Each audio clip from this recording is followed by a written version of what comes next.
So I think that one of the traps that too many of us fall into is we see somebody that we admire or we look up to, and we get it in our heads that we want to be just like them. We want to be the next, and fill in the blank of the name.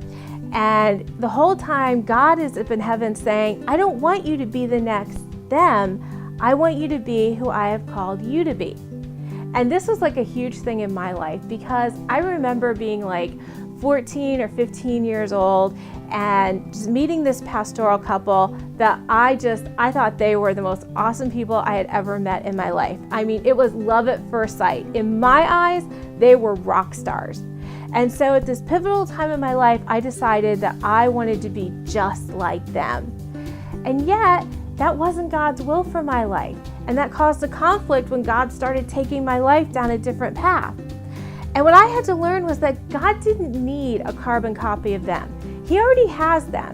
And even 30 years later, they're still out there doing their thing and, using their testimony and their gifts to reach the people that God has called them to reach.